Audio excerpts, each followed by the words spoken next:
President-elect Garrett Walker. Do I like him? No. Do I believe in him? That's beside the point. Any politician that gets 70 million votes has tapped into something larger than himself, larger than even me, as much as I hate to admit it. Look at that winning smile, those trusting eyes. I latched onto him early on and made myself vital. After 22 years in Congress, I can smell which way the wind is blowing. Oh, Jim Matthews, his right honorable vice president, former governor of Pennsylvania. He did his duty in delivering the Keystone State, bless his heart, and now they're about to put him out to pasture.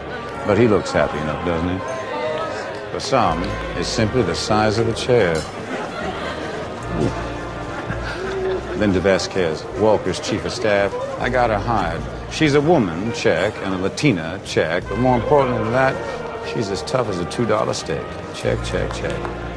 When it comes to the White House, you not only need the keys in your back pocket, you need the gatekeeper. As for me, I'm just the lowly House Majority Whip. I keep things moving in a Congress choked by pettiness and lassitude. My job is to clear the pipes and keep the sludge moving. But I won't have to be a plumber much longer. I've done my time. I've backed the right man. Give him time.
Welcome, ladies and gents.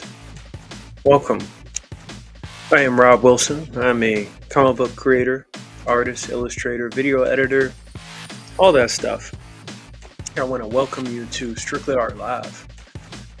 We are streaming double time on YouTube, live on the RWA Art channel and also on the Madness Comic Network live. We're doing it live double time. Also, we're on Rumble and we're on Twitch and Kick. Unfortunately, Instagram missed out on this one. Well, it's Friday. It's a couple days after Christmas. I hope everyone had a great Christmas. And we're here to have some fun, cover some subjects. Only a couple things, but it's going ad nauseum. Definitely gonna talk about certain subjects right here, as is kind of chilly weather. It's not as cold as it has been the last couple weeks prior in the DMV. In your area, hopefully it's not too bad, nothing too extreme. But we're here to cover some American animation for a change, because we know that anime has been kicking butt and all that. But we got some stuff to definitely highlight and talk about in reference to what American animation is doing, specifically Marvel's What If Season 3 and James Gunn's Creature Commandos Season 1, Episode 5. So I got some good things to talk about as far as both of those. And I'm going to go ahead and showcase some of my comic book in which I'm working on. So that's what to expect for today's show. I'm gonna do some reflection as well. Share with you guys what worked for me this year as a comic book artist, as an artist in general, and as far as doing that, like these live streams, because it ain't easy. It ain't easy to get to 50. Constantly having new creative ideas to share with all of you guys, and remixing some old ideas too that might be beneficial to another group of upcoming aspiring artists. So I'm always happy to share that kind of thing. Shout out to Pops from the Madness Comic Network for having me on and giving me this opportunity to expand my reach, in addition to all the other areas that I am on. So here I'm working on the next page of VKP. I had a couple more panels to do with this. The secondary stuff. I'm treating this like when you go on a stage in a video game, like an action video game. They kind of show you some of the scenery of the areas you'll be exploring. Maybe even see some of the creatures that you may encounter as well. So that's kind of like what I'm doing. I'm setting the premise. We got morning Pops, morning, and morning Levi Skeen. Hopefully, I trust y'all had a great Christmas. There have been a number of shows from Christmas Eve leading into Christmas Day and into days after Christmas, brought to you by the Madness Comic Network. So it's an amazing thing. There's always content, there's stuff to learn. When I catch some of those shows, there's things I learn, which is always a plus for me. So I'm always thankful for that. All right, so let's go ahead and get into it. Hopefully the music's not too loud. Trying to think if this is supposed to be New Year's music, but it just sounds like I'm in a club. Let's try to mix it up. All right. Marvel's What If. So last time covered Marvel's What If episode 1. We talked about Hulk Godzilla, which it was interesting spin on things with combined with Avenger mechs. Obviously, your usual Avengers were out of commission, so you still had Falcon, Monica Rambeau. I think what's his name? Um, Mr. Ten Rings. You had him in the mix as well. Nick Foreign, Voltron did that kind of thing. It's pretty interesting. But this episode, where it's featured Agatha Harkness, I'm not the biggest fan, but she is in the 1940s in Hollywood, or maybe 30s or so, under Stark Pictures, because Howard Stark is, of course, he's a film producer and director. That's how he uses the money to fund his projects. And it's interesting. Pop said, we appreciate having you here. Fun to watch. Thank you. So what's interesting is that Agatha Harkness is portraying a actress in which she's trying to siphon off the power from one of the Celestials. Tiamat, to be exact, which is the one that was bundled up in Earth, that tried to emerge in the Eternals movie, if you saw it. Spoiler alert. I mean, the movie's been out for forever. I've been around the country and back since that movie's been out. But yeah, she tries to do that, and in doing so, the Watcher states that she tries to perform a ritual in order to siphon off the energy of the Celestial, but she's not strong enough. She needs more power, more energy. The stage dancers for her group and the music is not enough as she tries to go for her rebirth. And then we find out, and forgive me, I totally forgot about this guy, his character and all, from the Eternals. But what's his name? Not Kong, but damn, I'm terrible with this. His name. But long story short, her and Stark have a conversation, and basically they need more star power. So Jarvis is the assistant to the director, which is pretty funny. And the additional casting they end up getting is one of the Eternals, the one that basically turned actor. Let's see, Kingo, that's his name. I wanted to say Kong, but Kingo. So they got Kingo. Yeah, it's kind of like I guess Indian / Pakistan / background, kind of like, and he's a big actor as well. So they join forces to make this big spectacle, and the spectacle ends up being a showdown of both eternal power and Agatha Harkness, her witch power, and ends up being more than Kingo bargained for. She convinces him to siphon off power, and this, of course, is brought to the attention of Anshem, and he's like, just automatic, you will die. And he's on his way towards Earth, which is always a fun little, piece to see.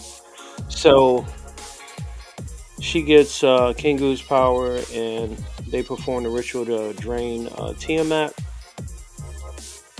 Agatha Harkness, she actually, how can I say this? She gets the power of Tiamat, and then by then Anshem shows up, and she does a pentagram ritual to siphon off Anshem's powers after they duke it out, fist fight. Anshem's no witch, so those properties are foreign to him and leave him at a disadvantage in a pentagram trap. So from there, Agatha gets Anshem's power too, and she becomes all powerful, like Jafar to the second power, or 200th power at that point. And she gets a pep talk from Kingo, which in my case, like, these two characters are not my biggest concern. I'm more of a Iron Man, Tony Stark type characters, those that are really mainstream when it comes to Marvel. Never heard of Agatha Harkness until the MCU.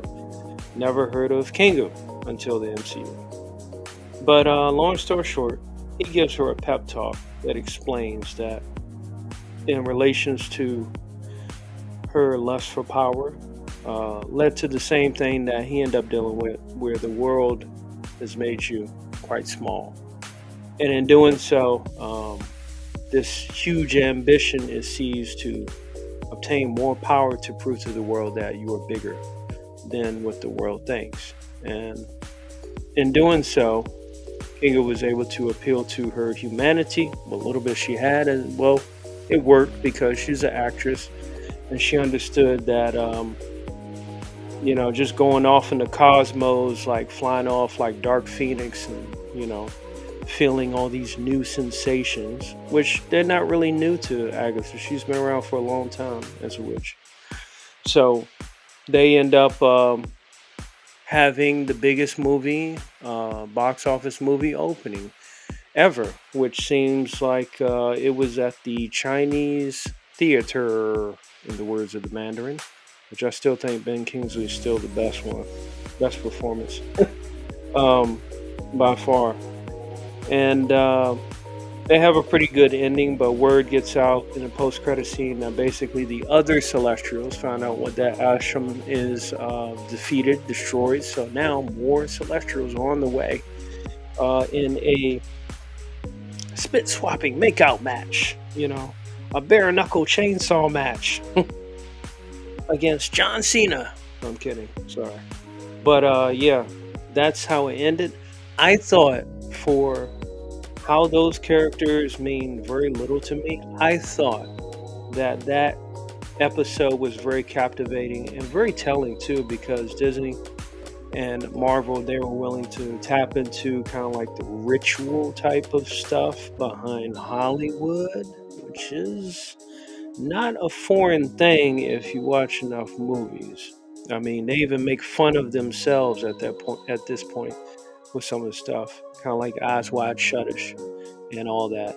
So I thought that was really interesting, and not being afraid to show a little bit of that. We get it, Agatha Harkness, girl power, she's doing her thing. Kingu kind of plays side wheel supporting character, which is kind of like what they alluded to in the beginning, because it was about Agatha getting her powers and her rebirth and awakening and all that. So I thought that episode was much better than what I expected. Me going into it, I thought it was entertaining. I was able to laugh.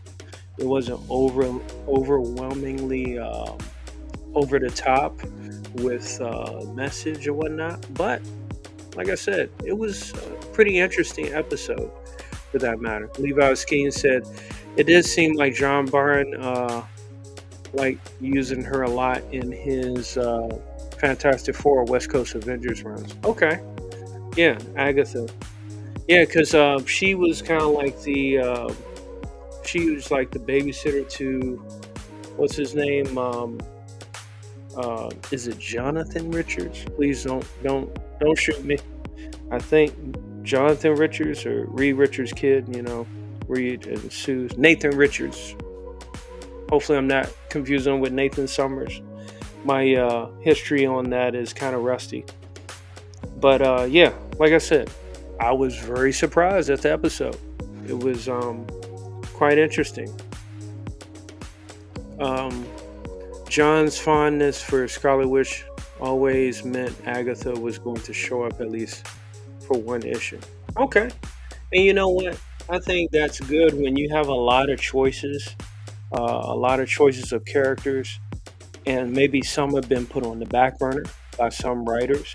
That's an opportunity when a new writer comes in or takes over an existing project to say, hey, this character's been chilling for a hot minute.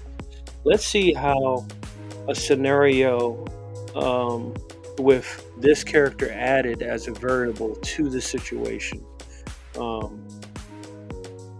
pans out, Levi Skeen said she was Marvel babysitter for sure. Yeah, that's what I heard. Um, just like, well, I guess similarly to Madam Web, somewhat babysitting Spider-Man, uh, guiding him in the right direction of his path that's been foretold by her. So yeah, like I said, I thought that episode 2, was rather interesting, and we actually got a bonus today because Marvel is trying to like speed up releasing episodes to catch up with Creature Commandos. So I found out that episode 3 of Marvel season three's What If was out as well, and I got a chance to check that out. So guess what? We're gonna cover that as well. That was pretty unique themed, and it was interesting. So they deal with the situation of convergence, and I like how with the what ifs that they're doing now, they put out the backstory, so you pretty much just you get the premise of it before they get started with the actual story. It was a convergence. If you're familiar with the convergence, multiverses converge. If superheroes don't defeat the other universe in time, both universes are destroyed. So somehow in the convergence, uh, what's her name? Damn, terrible with names. The assistant girl to um, Jane Foster, a little cute nerdy girl with the nice body. She runs into Howard the Duck because he comes here to assist for a battle with the convergence, and they fall in love. They get married. Howard the Duck and Marcy, I think that's her name. Howard the Duck and Marcy, human and a duck, they bump uglies and make an egg. So the whole episode ends up being centered around their child. First, they're offered a all expenses paid trip to the Grandmaster's world for lavish vacation. They agree to do so, and they bring their egg along with them. Come to find out, the Grandmaster's trying to eat the egg and cook it on the menu. That's like shades of like Hannibal Lecter, shades of The Menu. If you ever seen that dark comedy, which I highly recommend, is very good. Um, so that becomes a chase. Um, what's his name? Yondu shows up because, of course, he's always getting paid to steal something, and the egg just happened to be, on the list. So he shows up, steals the egg from the Grandmaster's clutches, and then Howard the Duck and Marcy, they continue to go chase for their egg, which is their offspring. Nick Fury briefs them, indicating that their egg child may be special because it was born during the time of the convergence. So the stars align. The 333rd chance of their child having cosmic powers was up for grabs. So Phil Coulson made an appearance in this episode, which was pretty cool. And we got the chase was on. So they tried to take over the pursuit. Shield tried to take over the pursuit of the child demon. The parents not equipped to handle the, what do they call it? Over a mega level potential danger. They call it some code word, like a mega level mutant, that kind of thing. So, okay, that happens, and then next thing you know,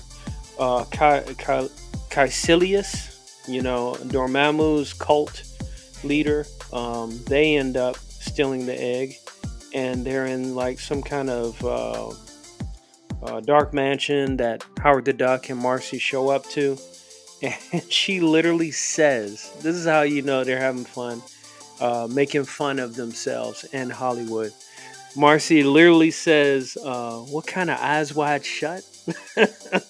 Now, for those of you that know about that movie and the quite a bit of controversy behind that movie, It was quite appropriate and right on time. I didn't expect it because normally Marvel doesn't make fun of themselves like that. The episode was a lot more fast paced, quirky. Um, I took episode two more serious than this one, but this one was like a chase. Everybody was after that egg, kind of like that golden goose. The egg symbolically meant a lot to everybody. Jotunheim, Loki was in his frost giant form, and he was trying to sell like a frosty snow ski resort at Jotunheim. I believe that's the place where the frost giants live. Refresh my memory if needed. I have no problem being corrected. I am out of practice. But from there, you had Caecilius. We had even the Black Order. They showed up, of course. Ebony Maw's talking about rejoice, for we have arrived. And I love his intro from the MCU. The way he prostrates himself to Thanos when he introduces the Black Order to new people. It's so classic. So he shows up, and then they find out he was there for something else, but they hear about a cosmic egg, which Howard the Duck and Darcy kind of spilled the beans about that because they were about the kid, and they inform Thanos. so, so you got Dormammu's cult, you got the Frost Giants after it, you got now the Black Order after it, you have Shield after the egg, and then at one point you let's see, Levi Skinny saying, "Hi, my son just watched Eyes Wide Shut and was talking about on Christmas. Crazy how." Wow. Curious. You can tell me offline. Hopefully your son's over 18 to watch that movie. It's an interesting piece of cinema, especially considering Stanley Kubrick's excellent history and choice of movies that he had produced, from The Shining to even script writing AI, artificial intelligence, which Steven Spielberg took over after his death. But yeah, that was pretty interesting. So yeah, during all this hot pursuit, oh yeah, the Grandmaster is after him, and then at one point, freaking Thanos teleports down. He's like, "Where's the stones? You summoned me. Are the stones here?" and freaking Levi said 28. All right, yeah, that's fine. I mean, it's an interesting movie. Like I said, I hope one day we do get all the footage of it. It's still missing like 20 minutes of it. But yeah, Thanos was excited because he thought the stones were there, and he was like, "It's for an egg." And it's like, really? And then once Thanos was told that it was like cosmic, then that kind of piqued his interest. So then you got all these people after, Howard the Duck and Marcy's egg. And then from there, they managed to elude him because they're going at each other's throats, all these different factions. And long story short, the egg comes to and starts defending its parents through the power of music. There may be another faction, I can't remember, because it's so fast paced. There's a lot going on. Another faction that was after the egg as well, but the egg ended up saving the day, and Shield deemed the parents to be the best protectors of such a cosmic level entity, which ended up being like a half human, half duck. Once the egg was cracked, and I thought that was a very interesting, crazy thing.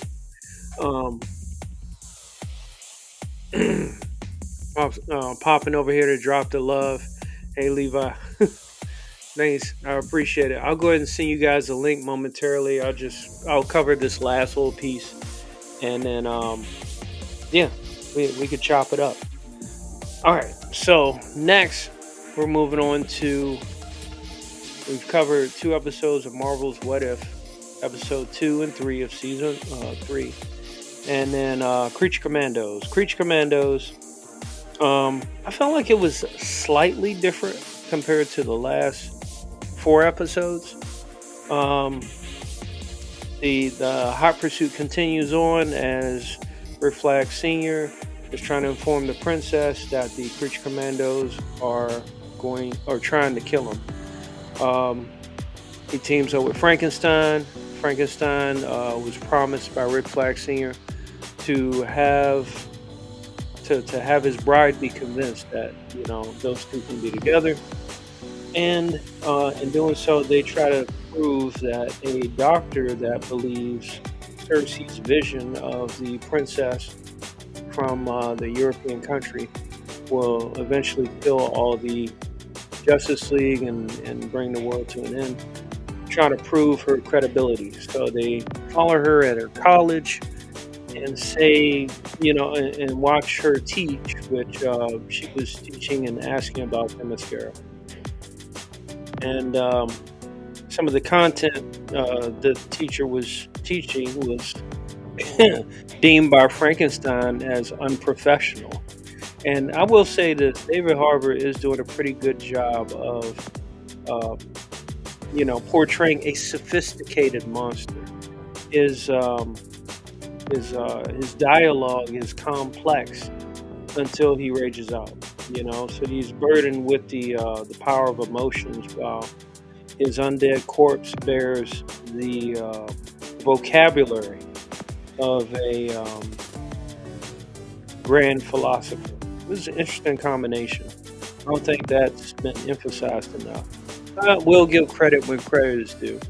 That is for sure. Let's see. Levi Skin said, "Hell Pops." Yes, sir. Hell to the Pops. And then, they continue to go after the Creature Commandos under the leadership now of the Bride of Frankenstein. They make contact with the princess's security team, and the security team leader tries to inquire he has more suspicion as to what threat it is this time. And he makes a very interesting quote. He says, our country was cut off from the world, isolated for years, and had no problems. Now we talk to the Americans, and there's threat after threat after threat. So that was fair enough catchy. So it eventually becomes apparent that the Creature Commandos are there to kill the princess, and they do their best to try to defend even their Iron Man knights, that literally, fly in the air, fly in the sky. They get gunned down and outmanned and beat down. Between Phosphorus and the Bride, quick work, unfortunately. Meanwhile, Rick Flag and Frankenstein, they track the teacher to their home and find out that it's really Clayface doing a stand-in, and they get caught and get stuck in a brutal fight against Clayface. And Rick Flag, having less hand-to-hand combat and resourceful prep time skills as Batman, he gets his butt whooped, pretty bad, because you can't really shoot Clayface, and that's strikes and weaponry, artillery. Those are Rick Flag Sr.'s go-tos, as far as I know, so far from what I've seen in the series. Frankenstein had a little bit better of a chance, where he was able to get a hold of some current, electrical current, that is, and really throw down, shock the heck out of Two-Face. Oh, I'm sorry, not Two-Face, Clayface. So yeah, that was a pretty interesting episode. I like it. I liked it more than some of the previous ones. I think because it wasn't just a flashback or origin episode. Because like I said, the first 4 episodes was every Creature Commandos origin, except for Rick Flag's. So they covered Bride and Frankenstein all in one episode. They covered, in fact, they actually flashed back to a couple of scenes of Frankenstein. Again, for some reason. But they did the, I think, Phosphorus. I think they did his background. I can't remember now. They did the Weasels. No, G.I. Robot, who's disassembled currently right now. He would have made a great asset. But yeah, this episode was a little bit different. That was actually one of the complaints, or kind of like my displeasure that I expressed last episode. And this episode was changed for the better. So, as far as American animation, yes, you're going to have some limerick that refers to certain messages or whatnot. But I did not come to the conclusion that it was completely bombarded with all of that. So that made it a little more enjoyable for me to watch. And like I said, Marvel with the What If, so far they kind of didn't take themselves seriously with episodes 2 and 3. Episode 1 was a little more serious, so you can tell the difference in the pacing. So yeah, I recommend checking them out. Creature Commandos is not unbearable. It's kind of like watching The Boys. Expect blood, guts, sex, and gore, that kind of thing. So yeah, not bad. And Marvel's What If is, I'm curious who the final boss is. It probably will be the Celestials if they hold them off for like the next, hold them off for like the next 6 episodes or 7 or 5 episodes. But we'll see. I can't call it. I'm here for the ride. I think it was pretty good research material as well. So yeah. We got some good American comic stuff for a change, and it's not like I'm desensitized to messages that may occur in them. I see them, and I'll share it with people, but I'm not gonna keep harping on them over and over, because it's not unbearable, it's not outrageous, it's not appalling, and it's not besmirching at this point. But yeah, that's it. So here's what I'm gonna do. We still got plenty of time to go.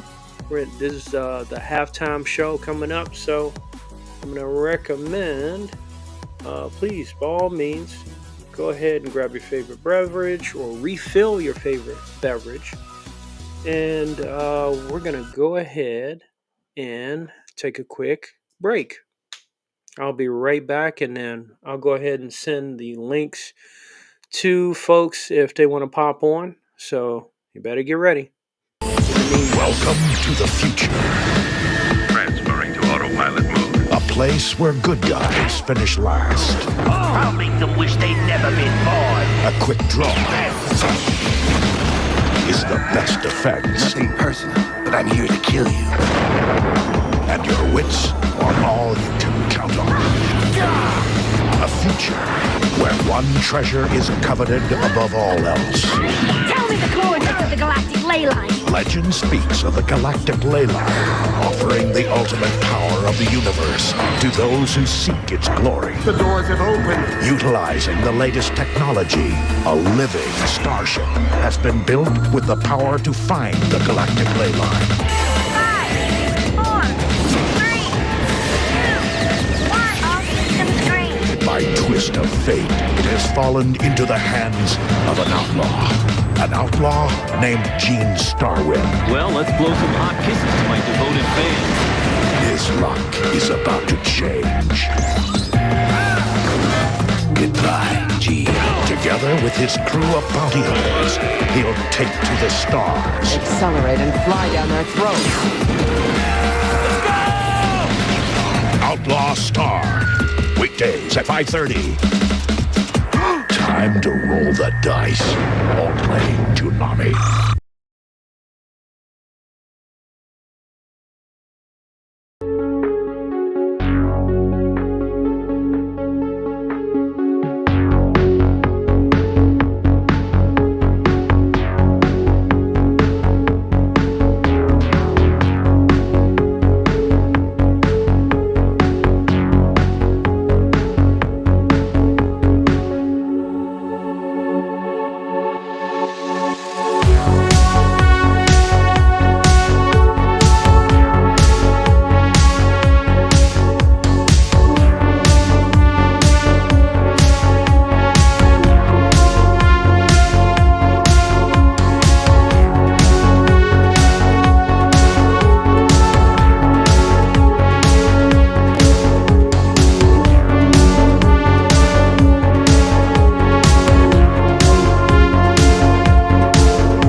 Yeah. So we are back. But yeah. It's been an interesting year in 2024. Deal with new challenges as always. There's always challenges when it comes to every year. Trying to make things work, see what doesn't work, adjust what doesn't work, and keep doing what does. So this year, I had made it a point. I actually declared where I wanted to have a comic ready this year, and did that happen? No. I had some employment training to go do. That took priority, and it was fine because during that time I got a chance to go visit local Comic Cons in the Midwest and meet new people, network with new people, actually meet in person. Some folks that I had draw streamed with before. And I got a chance to meet Odin Dasco in person. He's a pretty cool human being, pretty awesome. I got to see the authors of Shrine and I'm terrible with names. It's a couple. They just got married. Let me see if I have their card.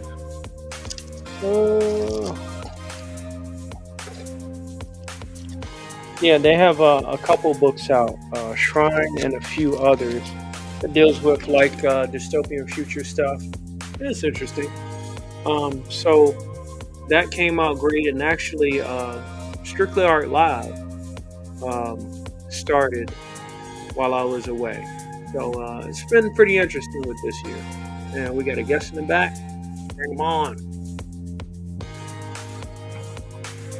Sir Levi. How's it going, my man? All right, and yourself? You were Good. discussing Agatha. Man, I'm a huge John Byrne fan, so she would show up in some stories right when you knew they needed a babysitter. Hey, I've heard of plot devices, but I guess she's a plot character. That was it. You're like, okay, who can we put Nate with? And for the Fantastic Four, and it was Thomas and the other one for Scarlet Witch and Vision, the two twins. Oh yeah, they ended up being in Young Avengers, weren't they? The Wiccan character? Wiccan and Speed. I think so. Yeah, Thomas and yeah. Anyway, you didn't want them to be bad parents, I guess. You know, give them kids and they got to have a babysitter. So, right. And so, could she be considered the witch, Mrs. Yes. Doubtfire? Yeah. Yeah. Nice. Yeah. So it was interesting because I thought she did a pretty good job. They did a pretty good job in her introduction in WandaVision because. I actually liked that show. I liked the presentation, how they kind of like went through the years of nostalgia while there was still something a little wrong, going on. And we got to see a never before seen point of origin of WandaVision, or what happened to her, how she got as powerful as she did, which is cool. And then the latest one where Agatha Harkness got her own show, by that point, I was kind of beat down by Marvel, so I was like, But this right here, if they would have had this kind of thing, what they had on the What If episode of her and teamed up with Kingu, I mean, I would have been interested because it was on a really big scale. Yeah, my burnout with Marvel started a while back too. I'm kind of if my younger self would be really mad at me, like, are you kidding me, bro? Yeah. Like all those crappy Captain America, the Hulk on TV, Right. You sat Oh through man. all that waiting for this, and then you've seen the beginning of it, the dawn of it, and now you're not watching the What If series, you're not watching the Wanda and Vision series, you're not watching, it's kind of like, no, I'm not. They kind of lost me. Yeah. Exactly. I imagine What was it? I was gonna say, I go just ahead. imagine someday I will eventually watch all these things, and I will just binge watch it. So, Yeah. Yeah, I mean, even season 1 of What If, like first episode, I was like, I'm out. So I skipped every episode until I saw a title that said, "What if Ultron won?" And I was like, it's like the second and last episode. I was like, let me see this, and I was like, oh my gosh, this is what it should have been the Right. whole time. yeah, You know? I love that series. What in the comic book series, the Mhm. What If, Yeah, yeah, yep. I used to pick it up at the Chinese convenience store across from the arcade. I'd take a break from playing Marvel superheroes, and read a good comic and have some cookies and re-up on sugar. right? Yeah. So how's everything Done. going? I'm doing good here. I just doing a little penciling. Good. So Okay. yeah, penciling and listening. So Nice. What are your pencils? I don't know Subject if of pencils yeah, today. probably can't. It's just a group shot. Just doing a kind of a. Nice. I wanted to do a double page spread of all my characters, kind of doing the whole rushing at you thing. So Okay. yeah, so I don't know if it's going to be for promotional use or a wraparound cover, or maybe I'll turn it into an action scene inside the book. I don't know. So Mhm. Yeah, that's having the characters in action doing various things, I think really contributes to getting to know the characters and making them more Yes. relatable. Like I've been seeing a couple of crossovers of what was it like Isom with Common America, and I was like, I had no idea that was in the works. Right. Pretty cool, you know. Granted, I wouldn't spend pages on my comic having half the book with them at a tea shop or something, right. just talking. But a couple panels Yeah. I think is good. Yeah. Yeah. So go ahead. So no, I was just saying it's been like I said, it's been an interesting year. You try to set some goals and then you get thrown off the main road and somehow you find your way back Right. on it. Yeah, for sure. Yep. Hopefully we got a new golden era coming towards us. Absolutely. I mean, I have plans to release my comic this year, and even aside from the training and stuff that I had, I spent about 2 years since 2022 like trying to improve my style and get it more towards American Right. comic style.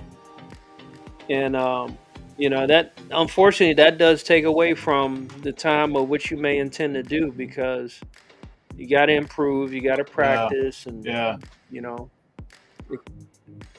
don't want my book half of it look one way and then the other half of it looks another. That's I'm sure that's a problem all Right. within itself. Yeah. I'm leaning into that myself. So the way my book is set up with a frontline story and then a bunch of flashbacks. I've Okay. in the first book, I did all the flashbacks, but in the next 3 books, we're having guest artists come in for the flashbacks. We wanted it to nice. have the feel of like this universe has been like Marvel universe has been around for 50 years, right? And as the editorial would come along and just instead of hiring new talent to show you that backstory, we're just going to give you the old backstory. So I wanted it, to Nice. have a different feel, a different look, and everything to it. So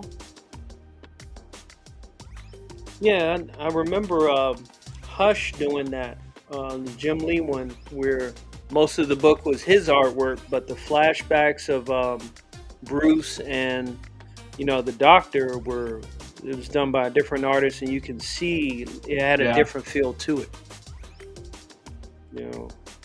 So I definitely think that works very well, intentionally. You know what I mean? Like as you were saying. I got grounded away from my comic books as a kid, and one of the things I did is to get the most bang for your buck on comic books. I found the official handbook of the Marvel Universe was the best book to stash somewhere without your dad knowing where you put it. Right? Because it had all that reading, all that adventure, Right. So Marvel, the handbook had a huge influence on me, and in this book in particular, because I was used to reading a massive story and then having multiple panels done by multiple different artists, giving you that flashback scene. So, Okay. Yeah, that makes sense. Yeah, he never found that stash. I imagine back then, if you had like a hardcover like Marvel Encyclopedia or something like that, as a kid, your parents actually probably wouldn't know what they were looking at. They might have thought it was a They textbook totally from could've. school. Yeah. Yeah. I'm sure there's been points where, us as kids, we have something and our parents are looking through it and they're like, what is this? Yep. But yeah, that's one of the reasons why I kind of look at cinema and stuff and see that there are different ways that you can set up a comic book like cinema while still keeping the pacing of a comic book. And hey, I'm just learning, like the writing stuff, totally new territory for me. But I'm understanding that, like every book I buy from others, it's meant as a learning lesson. Right. So I can kind of determine, hey, I like this. I think I'll, remember how that worked and see if it could work for mine. And hey, I didn't like that too much, so let me make sure I exclude it. Yeah. But I will say, it's been a hell of a journey, man. A hell of a journey. Making comic books is a lot of work. Yeah, I'm learning. Some of it, you just don't like doing, or you're just not good at, or whatever. We hired an editor. Even though JD, my writer, he's an amazing writer and stuff like that. He's got, all the degrees for writing and stuff. Still need a second pair of eyeballs, still need. Dang. Yeah. Well, yeah. That does make sense. Because you never want your comic book out on the market, you printed it all, and you misspelled a word, and you just didn't catch it. Right. Yep. Yeah, I'm pretty, I am thorough about after I come up with a script or putting the stuff up, put it in context. I immediately send it to Grammarly. Right. I'm like, does this make sense? And then still, even in Grammarly, I got to correct some stuff. Yeah, because you're like, that's not quite what I wanted, but because I'm with me, I'm a horrible typist. I'm a horrible. English was not my cup of tea, and I'm loving freaking AI nowadays. I am. I hate that as an artist, but yeah. Every time that AI pops up and says you did this wrong, I go, oh, thank you. Yeah.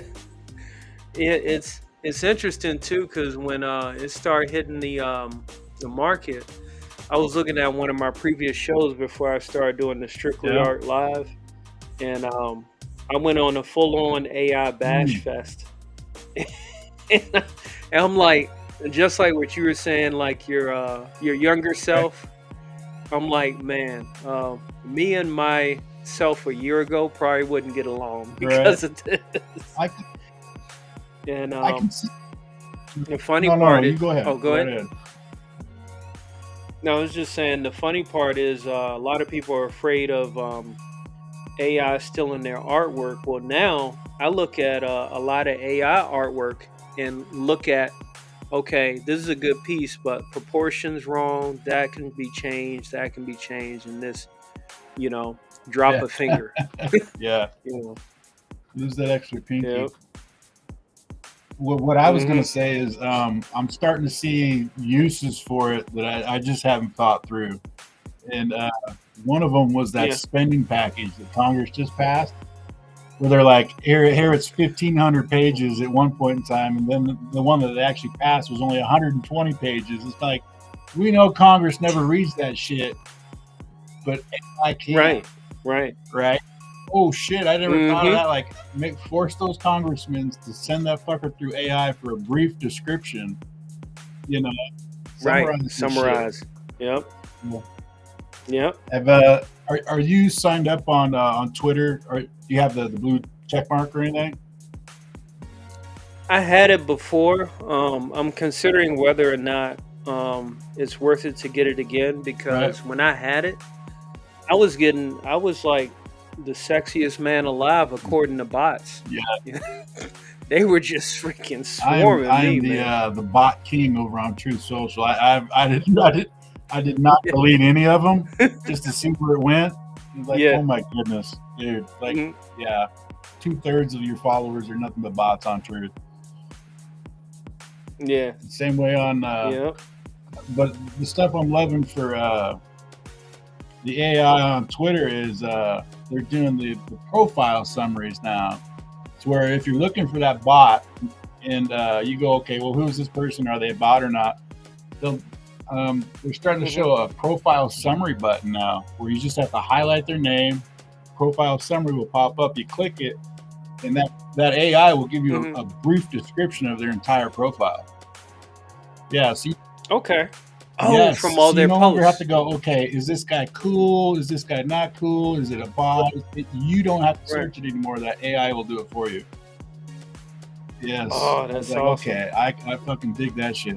That saves me a lot, because I refriend everybody. Like, okay, this friend guy friended me, I'll go friend them back. Who are they? What do they do? Why do they want to talk to me? Hey, I'll do that for you now. That's good, because I used to wait people out. Like, if someone follows, I'll give them like a week, give them a two weeks, because they might get found out and the account gets banned. But so you need the blue check mark to get that? I just signed up for the blue check mark like a month or two ago, so I'm guessing yes. Okay, yeah. That's definitely a time saver, and with all the other perks that it has, I'd say it's worth it. At one point, I was doing Patreon, and I just realized that Patreon wasn't lucrative enough for me to keep up with it. But I see that they have like the old subscription-based model on X that's available. But I'll stick with the original plan. Get to the books. Yep. So, what is the name of your book, man? It's called VKP. It's I guess acronym for Virgin Kill Paradox. And what I'm trying to do with like each title that I create, it ties into the main character, or characters in some form or fashion, and it ties into a item or an event that they go through. So with this case, I have like genetically enhanced killer assassin, but she has to discover herself. All she knows is killing, and then once she gets a taste of freedom and understanding some of that, then she has a bit of a change of heart, but that doesn't come without consequences. So with the way I'm formatting my book, I'm doing what's the word? I'm doing like a prologue where you get to see the world before the big change, and then you see the new big change, and it's like dystopian future. I love your trees, man. Your animals look great too. Thanks. Yeah, I actually referenced every single animal because I wanted to get their form right. If I didn't, I could just look at it and be like, all right, that's not You're right. like, it's supposed to be a squirrel or it's supposed to be this. You're like, I better just get the damn picture. Right. Yeah. I mean, like, how does a deer legs look again? Yeah. You know, which way does that back leg bend? Yeah. Right. Oh man. Yep. So anatomy is so important, and based on my first book, my first trial run, it's just kind of like just kind of like a Duke 'em out, beat down, over the top type of fight comic. Right. 20 pages, and it's just meant to kind of get feedback from people to see what they think. And it was a lot more anime based, whereas this one will be a little more American, well, a lot more comic book based, American comic book based. Gotcha. So but yeah, it's an introduction to my universe of characters. A lot of my stuff I intend to have kind of like fighting game based, so the characters will have signature moves or attacks and stuff like that. But yeah, it's I have a little bit of like message of both test of faith, dependency on technology, consequences of freedom, consequences of submitting freedom, stuff like that. You kind of do it in like not hitting somebody over the head with it, but subtly mentioning these things or having just a general tone. Yeah. Right. And I'll definitely be adding some hidden gems that'll allude to other stories too. I guess they call them Easter eggs, and yeah, those will be fun. Yeah, we're. But those little Easter egg things. One of the things I would like to do, but I'm not sure that we're actually going to do it, is because of these flashback scenes and having different artists pop in. They'd always have the editor's note down in the bottom. They would say, "Hey, this adventure took place in Marvel Team Up 26. Go to your store right now and find it." Nice. You know, and I was like, "Yeah, I like." And those. I would chase those down as a kid. I would be like, "Oh, thank you, Mr. Editor. Now I'm gonna, go enjoy this book." And I kind of sort of want to do that in my book, but I know it's a joke, and I don't know how people would take it because there is no other issue, But I don't know. Right. So it would be one of those little hidden things in there, just a joke, Somebody will come to appreciate it. That's for sure. I would hate to be that kid though that ran to the local comic book store to find issue 26 of Galaxy Memorial Park, and the guy's just like, there is no effing Galaxy Memorial Park 26. A great idea with that is if I'm trying to think how that would work. Something with like a QR code. Yes. If you could set up like a QR code to it and maybe have like a virtual image. So I remember somebody did that where like you scan a QR code and it takes you to a comic that's like 3D and it's got like all this hidden stuff. I have a friend, Matt Nelson, did that with his book, Catbeard the Pirate. Mm-hmm. So the funny thing is we had these weekend draws over at my house on Saturday nights, and Matt was over and he was telling us this story about him and his buddy hanging out, and Matt has cats, so he grabbed his cat and he put it up underneath his chin and he goes, "Look at me, I'm Catbeard," right? And all of a sudden his friend's like, "Hey, that's a good idea." So he comes over, and of course us being artists, we're all like, "That is a good idea, you should do it." So he draws Hatbeard the pirate, and the pirate kicked a cat and then got punished by a witch to have that cat live underneath as his beard for the rest of his life. So he has a real life cat as his beard. And oh my God! So he's like, now I got to put him on adventures. He does. If you want to see this series, just look up Catbeard the Pirate. It used to be on like Blogspot.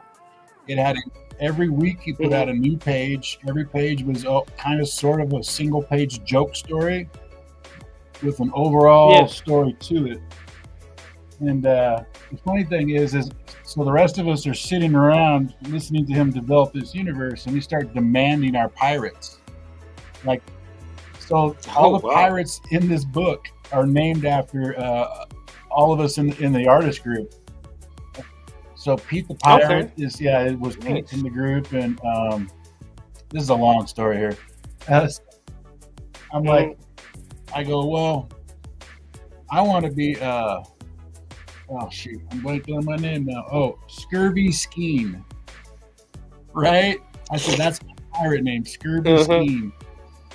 And he goes, that's a great name. And so the first adventure, and of course he kills me. He doesn't kill me in the adventure, but he says the overall arcing story is the search for Scurvy Skeen's treasure. So I'm by the time you see me, I'm a skeleton in my cave surrounded by my hoard of gold. You know, I'm a Scottish pirate, Scurvy Skeen. So coming full circle, going back to the QR code, what he did is he kept talking about searching for Scurvy Skeen's map for the pirate treasure, and he dropped the QR code, and the only way for you to see Scurvy Skeen's treasure map was to use the QR code. So that would take you to a brand new page on the internet, and it would show you just the Scurvy Skeen treasure map. So that it is a good idea, and it does work. Yeah, agreed. Yeah, man, that's wild. Catbeard. Yes. Catbeard the Pirate. Let me see. They have this. Because I see I'm getting the summary. Oh, okay. That's at catbeardthepirate.com. You guys on what side now? Yeah. He made a little following out of this thing. He got it to where he got enough weekly followers for the strip. He crowdfunded like the first 3 books of that thing. Yeah. It's funny because when I had him autograph it to me, I said, personalize it. And I said, I don't want it to Levi. I want it to be to the real Scurvy Skeen. Yeah. Nice. Is this it right here? That's it. Yes, that's it. That's Matt Nelson. He's a friend of mine right here in Spokane. Wow. And I think that's Pete right there. I think that's Pete. Yeah. Oh, him?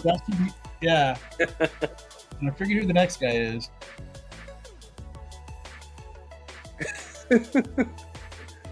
Yeah, but he's got it's a great little series. It's perfect for kids. You know, you would have no problem going to hand this to any age kid. So yeah, absolutely. On the 4th day of Christmas, my captain gave to me 4 shredded socks, 3 fish heads, 2 chewed mice, and a hairball. His beard puked at sea. Oh man, it's got a sock in it. Oh. He's got skits in there. Like you can imagine how hard it would be to take a shower if you have a cat beard, right? Yeah, exactly. That thing will be clawing and all. Or even like I want to see. There's one joke in there where he's sleeping, and his cat beard brings him a dead mouse, even though it's it's still attached to him. Like all of a sudden he's like, "Here's a gift. It's a dead mouse." Oh my gosh, this is crazy. Yeah. Oh, there he Catbeard is. the pirate. And the cat's Yes. got an eye patch too. Oh man, that is an original. And he's like, been doing wow. that. Oh my goodness. I want to say since 20. I'm gonna guess here. 2014, 2013, 2014. Like at Wow. least he's got to be closing in on 10 years. Hey, we got that plushie. We got that Wow. plushie. Yeah, I got Oh, one of right. those. Yep. Nice. Yeah, 10 years. That's plenty enough time to really develop the lore Yeah. behind the character. And it looked like he had 6 issues. Yeah, he's just one page at a time. Yeah. Yeah. Catbeard Good book way to do 1, it. book 2. Yeah, so book 1 and book 2 are both what does that say on there? The key hauls and kitty litter. Yeah.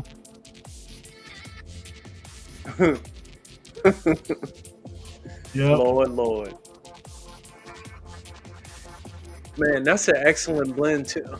So he's got black hair, but the cat is got the red red beard, huh? It's something about that. It's such a simple idea that can go so far. It's kind of like this is like his Mickey Mouse, basically. Yeah. And he just did one page a week. Wow. That's a good standard to set by, because it's good pace and you're getting everything done. And he tries to keep it, at least he tries to do one joke per page type of deal, just so it's worth you coming back every week. So nice. I can dig it. Yeah. You got original artwork. He's a big dinosaur and Transformers fan. Yeah. Nice. So that's some good stuff right there. Matt's a good guy. That's all right. Let's see about the comment. Catbeard the Pirate is a comic that was inspired by my late cat, Tiger.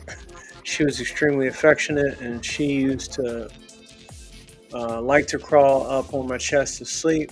On such an occasion, while watching Mystery Science Theater, keeps on inspiring.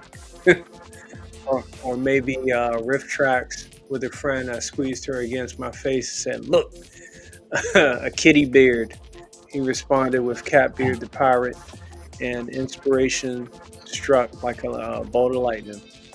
I've never looked back, and I hope you enjoy reading the Catbeard as much as I have enjoyed writing and drawing it. Yeah. That's awesome, man. I'm not sure if it was that cat or the he lost one in a house fire. Yeah, so it was pretty rough. He was living with his parents, and the place caught fire. He lost a bunch of stuff, including his cat, I think. Yeah, I'm sorry to hear that.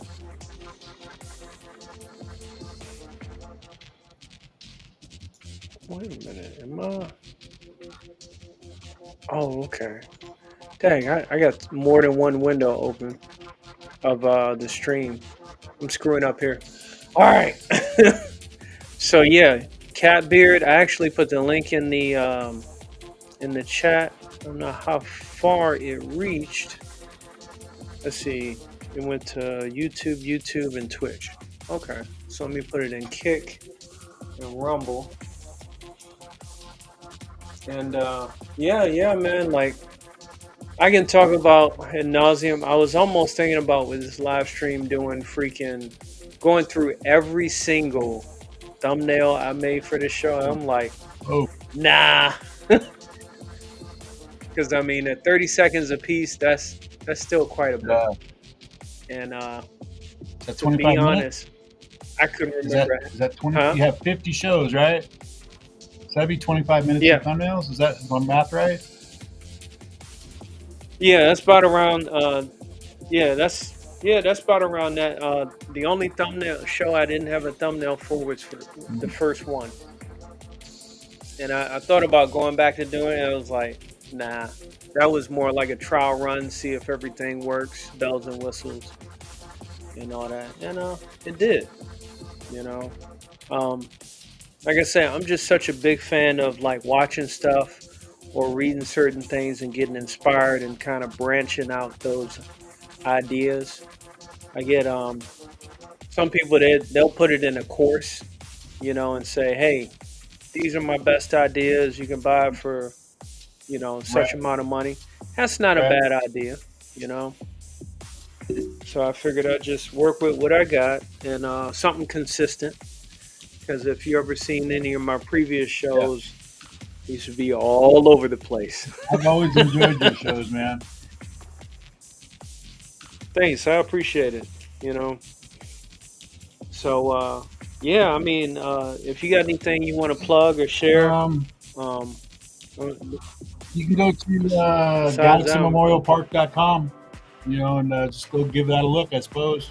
If anybody wants to do that. Other than that, at Levi Skiing on Twitter. okay. That's pretty much it. Will I'm do. just here to hang out with you, man. All right.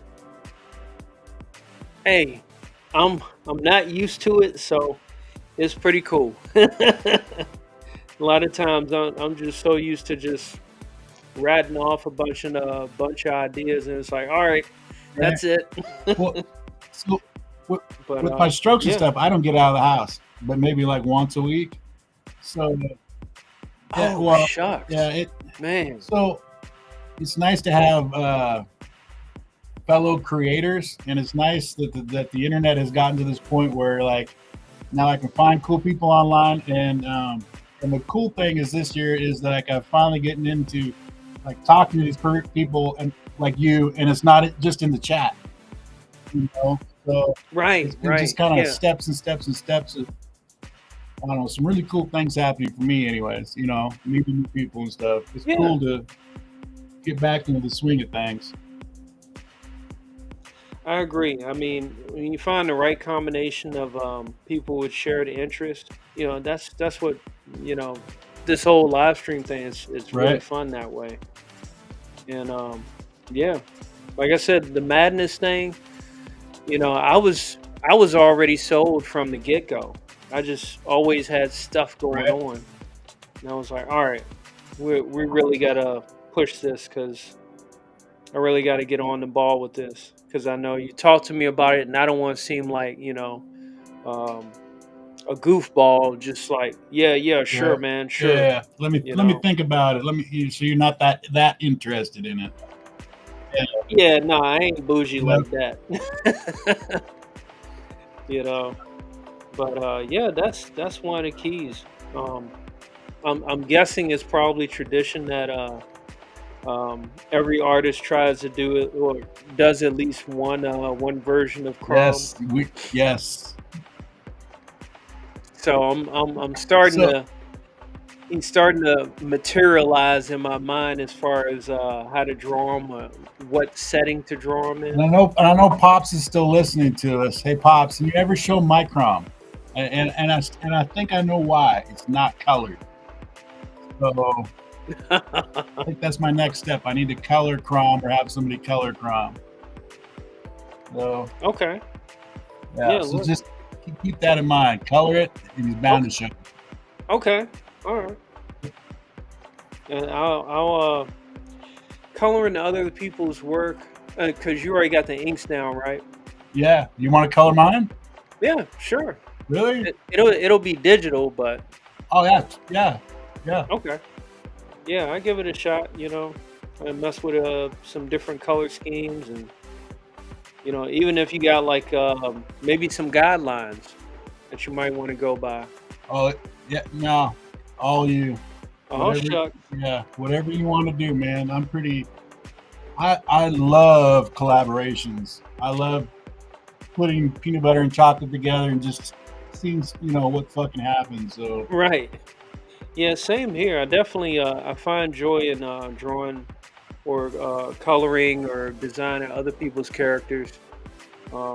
Even when I do graphic design with people or clients, I'll tell them, hey, it's my job to pull your idea out of your mind and bring it into this world. You Right. know. So yeah, When color will be fun. it comes to like my characters for Galaxy Memorial Park, it's Hmm.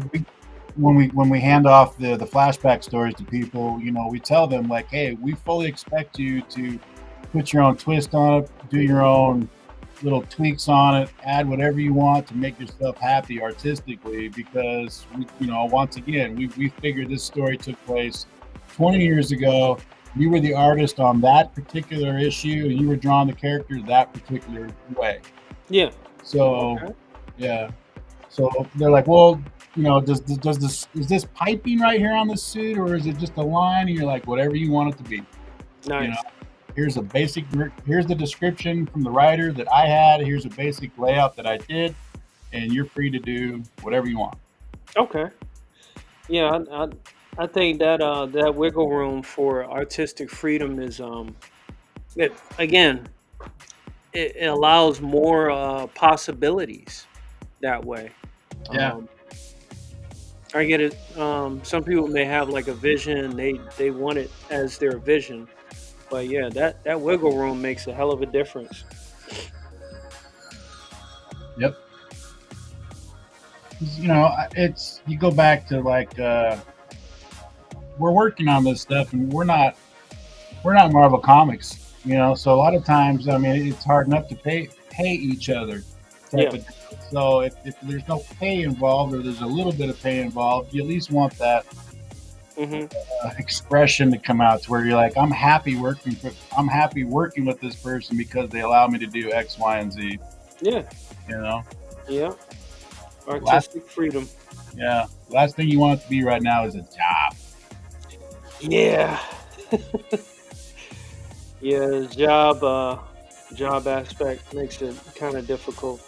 Yeah. And that's what I kind of learned about myself as well. It's like if I'm doing this like all day, I might not enjoy it as much. But when I do have those hours or that day to work on it, I find, you know, kind of like the most joy. It's like, hey, I got to get done what I can with the time that I have. Yeah. So I Yep. kind of go by the philosophy that Jordan Peterson had explained when it came to when a student at college says they study, and he questions, well, how many hours do you study, and how many of those hours are actually studying, as opposed to cooking, doing laundry, looking at social media, going out partying at frat house or whatnot. Right. Because all those add up. So he explained when a student has actually less time, their study time is more productive. I'm like, hey, that makes sense. You're trying to, yeah, I get that. It's that artistic trying to make the deadline thing. Yeah. You know, the closer you get to the deadline, the more artistic you seem to be sometimes. Mm-hmm. Yep. Have you ever done a 24-hour challenge? Drawing for 24 hours? Yes. So have you heard of the 24-hour comic book day challenge? You ever done that? Never heard of it? I saw some guy said he drew for 24 hours on YouTube. But I didn't know it was a challenge. No. Yeah, it got started.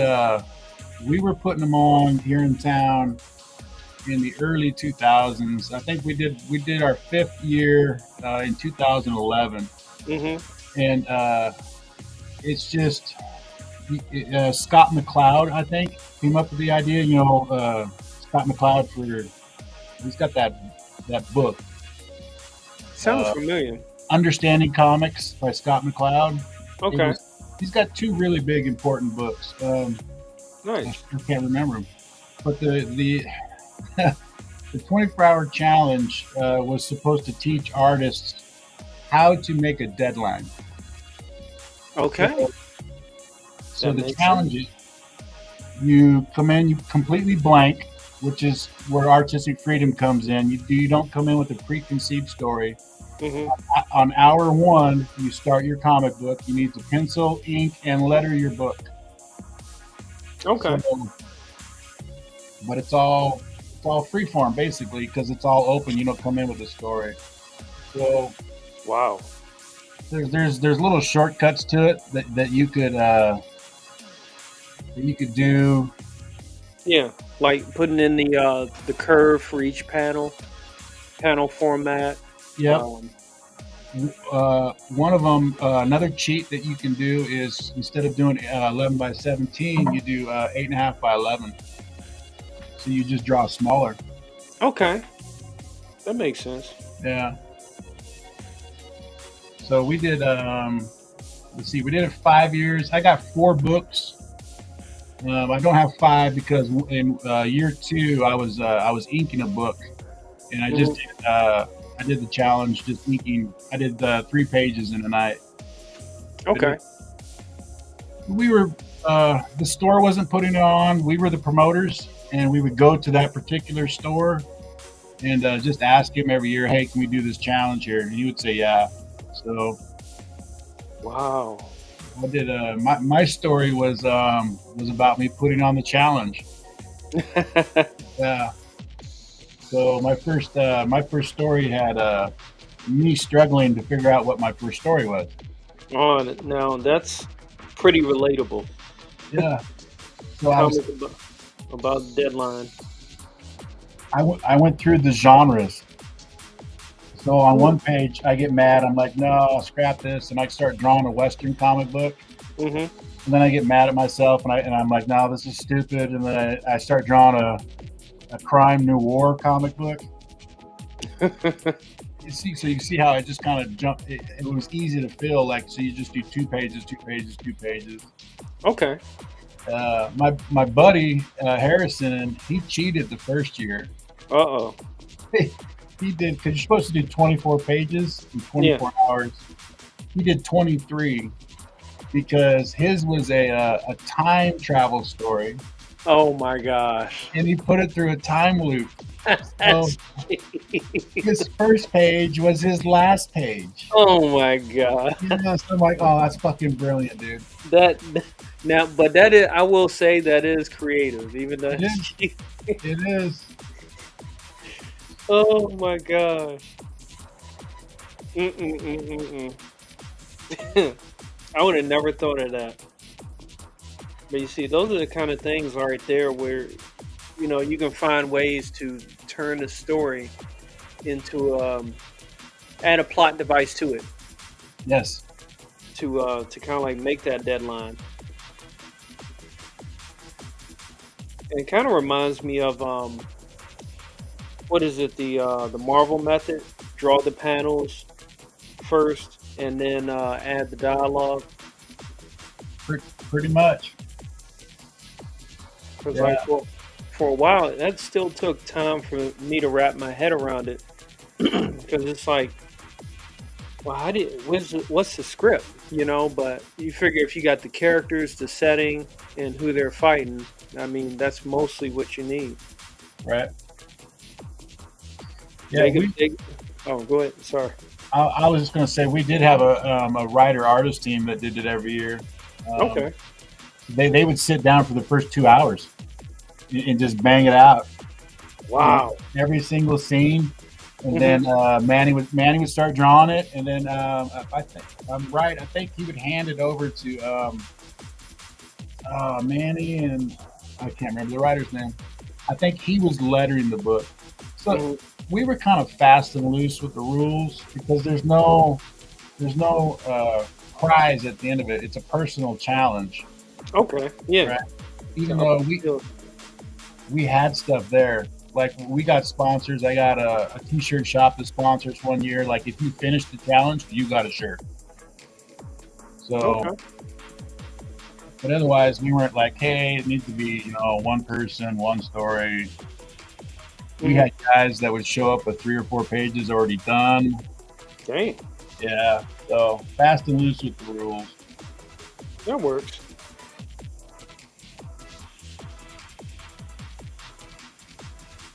Yeah, I've never really done many challenges. I think those make me nervous more than anything else.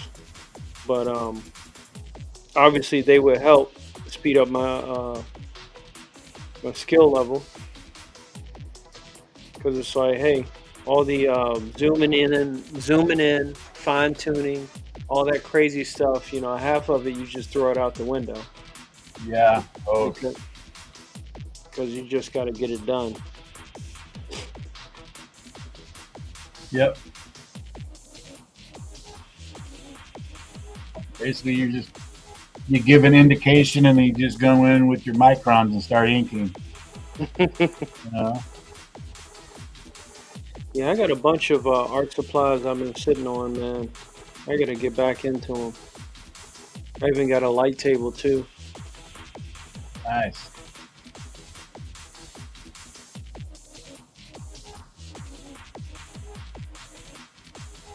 Yep. So, what you got planned for the weekend?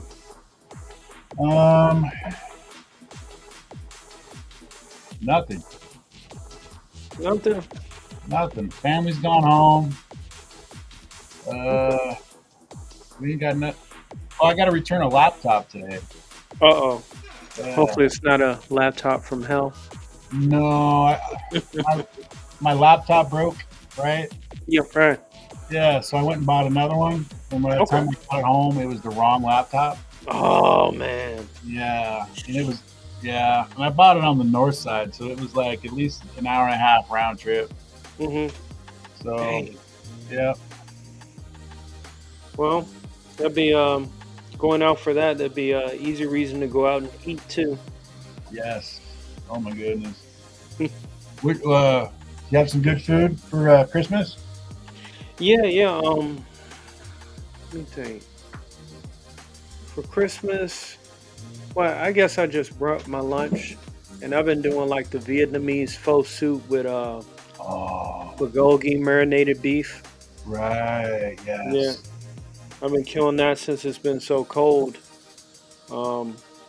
Thanksgiving we all brought in food for like the group, and it was a lot of food then, but not so much for Christmas. So I had to go back. I had to go get off work Christmas Eve, go to sleep, and then go back to work that Christmas Day or Christmas Eve night into Christmas Day, and then. Right.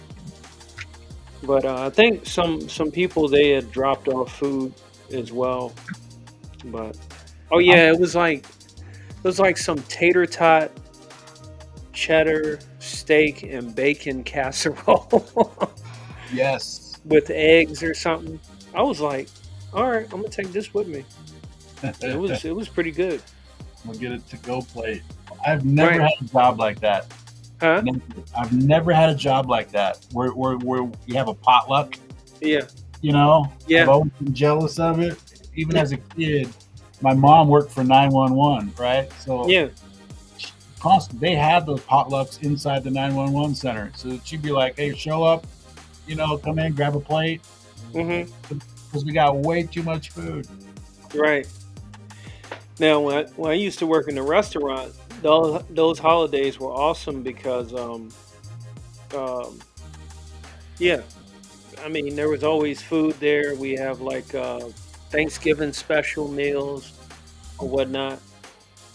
Cheesecake Factory was the worst though, because I mean, like, if you worked a double, you automatically got a ticket for a free meal. So you could have your free meal and then have another meal on top of that, or switch it for dessert. And it's just way too much food. Just way too much. Yeah. Well, I did have a job that would feed us, but it wasn't. He had nothing like that, Yeah. Occasionally, we would do. So I was screen printing T-shirts. Oh, nice. And you would come across some restaurants. And occasionally a restaurant would go, hey, I'll trade you some food for the bill. And occasionally my boss would do it. So, but you talk about too much food. We did one for, those eating contests with their gigantic hamburgers. Yeah. Oh, right? man. We did the T-shirts for that contest. and he was going to start doing it at his place. And he talked my boss into like, how about I just pay you in a couple of these hamburgers? Dang. My boss was like, okay, sure. There's 5 of us. Yeah. 5 of those burgers showed up. Golly. And they were the obnoxious, like 6 patties, custom made bread. I mean, the thing was the size of a freaking hubcap. Oh. You know, and it was. Now I'm starting to get hungry. Yeah, like 9 inches thick. Mm-hmm. He just came in. He tells you, yeah, it's got a whole tomato, it's got a whole onion, it's got 6 eggs, it's got 6 patties, it's got 12 different kinds of cheeses, it's got lettuce, it's got mayo. It had everything. Ah, dang. So, yeah. Oh my gosh. Those burgers sound like Fuddruckers. Yeah. Yeah. What do we got here? Glenn Fleming. Glenn Fleming. How's it going, Glenn? Glenn does. I wonder, any relation to Ian Fleming? No. Half company. that. Same Huh? company. Oh. Glenn's from England. He does. Oh shoot, Glenn! I'm sorry, I'm spacing on your book right now. It's a cute little character that lives on an asteroid. Nice. Oh, Asteroid Bill. My stroke brain's kicking in. Glenn, what's the name of your book? It's on Fund My Comic. Oh, nice. Yeah. It's got. It reminds me of Nickelodeon as a kid. Mm-hmm.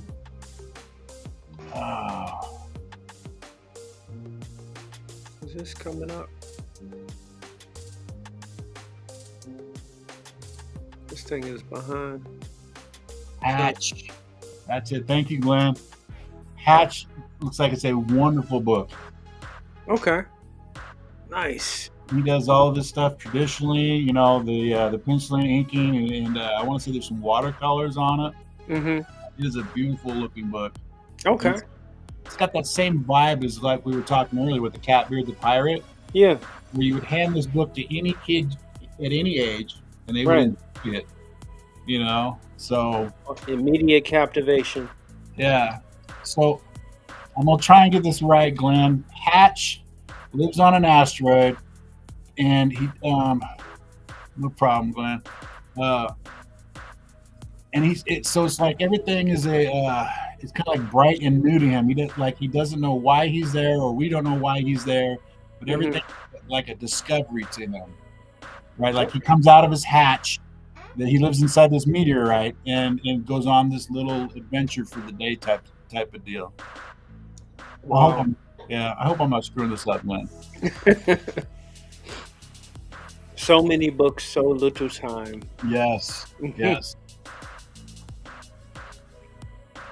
Yeah, and that's one of the things about books like that. There's so many, and variety. And I think like the people you draw with, you have a somewhat closer connection to their book as it develops, you know, and then seeing it launch.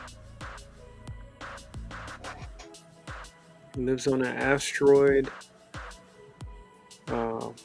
Life bewilders him. Yeah, that's a better elevator pitch than I had. Yeah. That's all right. Okay. God dang.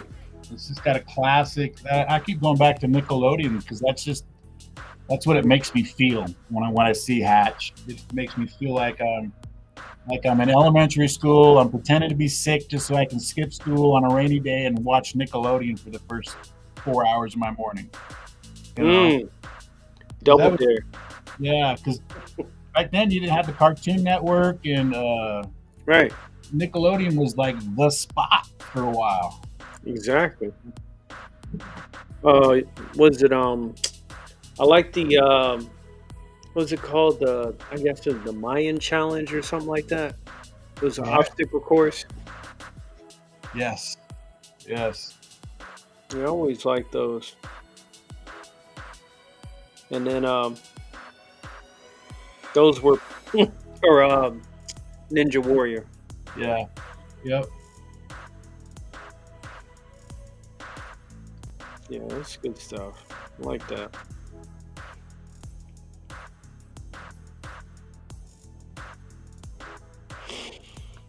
Yeah. So I gotta find a way. I really don't want to spend the time to go to a theater, but I gotta find a way to see Sonic 3 because I've been hearing great things about it. The way they've been doing those Sonic movies, like he throws out like MCU puns, like he's Deadpool, and considering like the first Sonic, he basically went Super Saiyan, and then the second Sonic, he got the Infinity Stones.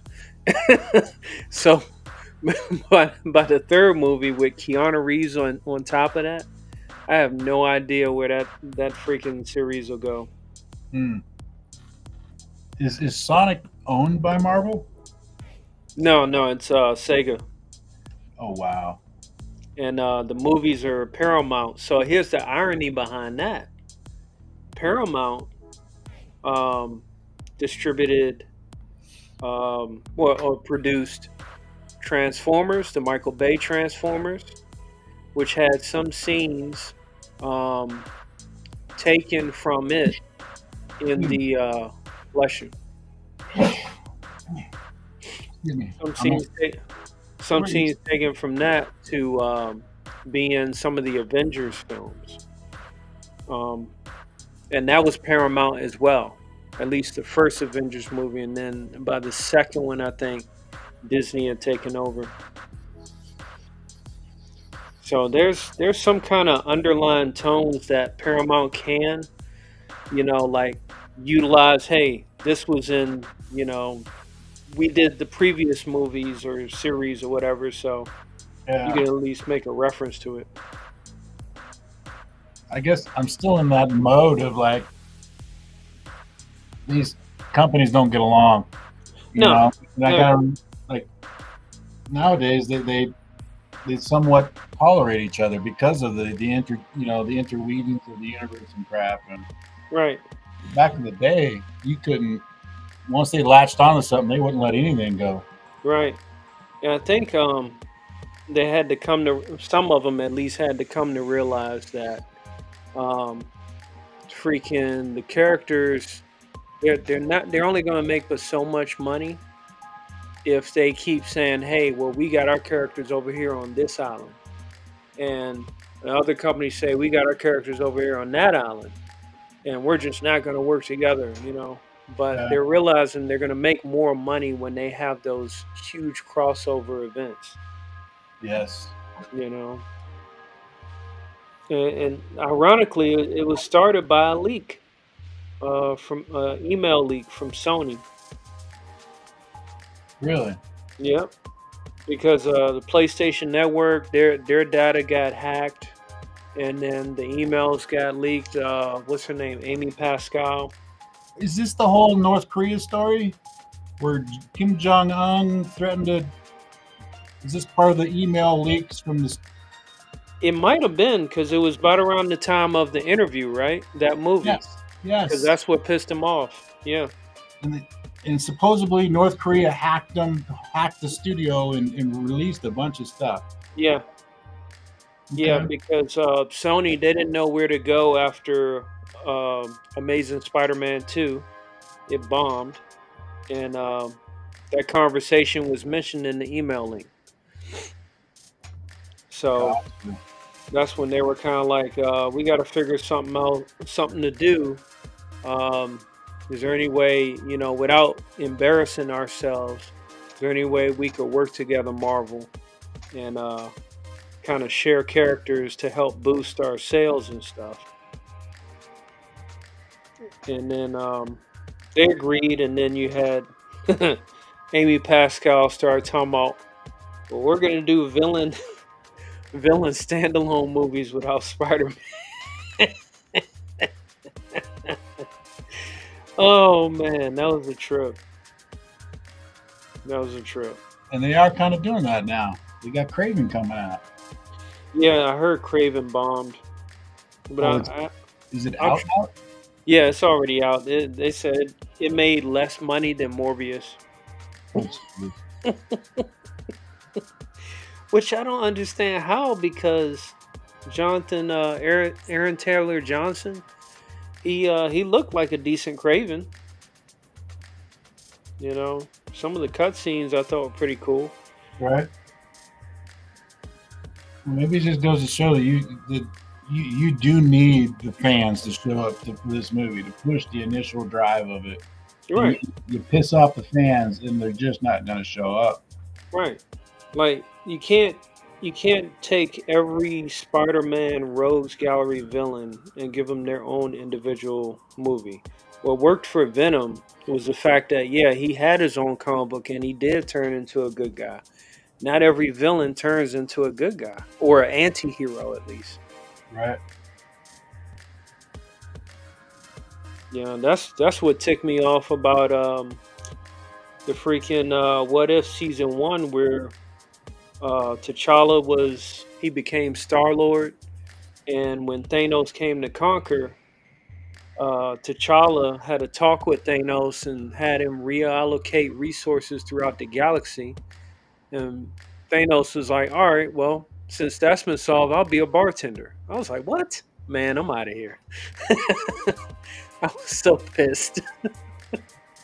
So I thought the overall goal was to kill everybody to impress Death, because he was in love with Death. Exactly. So, so you're just telling me the overall goal was just to kill people, and once I've killed people, I'll just become a bartender.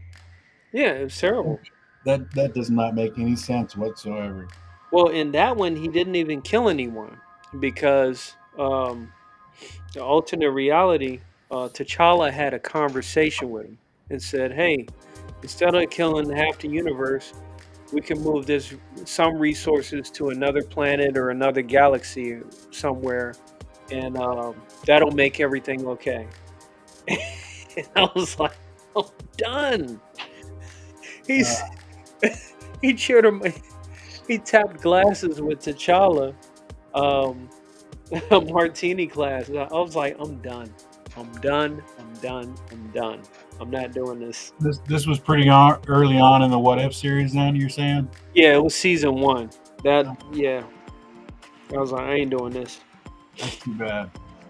You know, I can't recall ever really being upset with the comic book What Ifs. No. You know? Because you knew what they were, which was fine.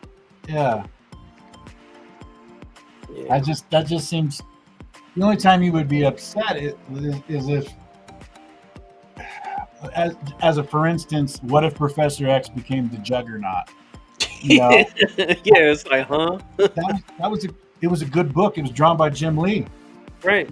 So, if you just get to the point where, like, okay, well, in that book, I can't recall the story, but I'm just making something up here.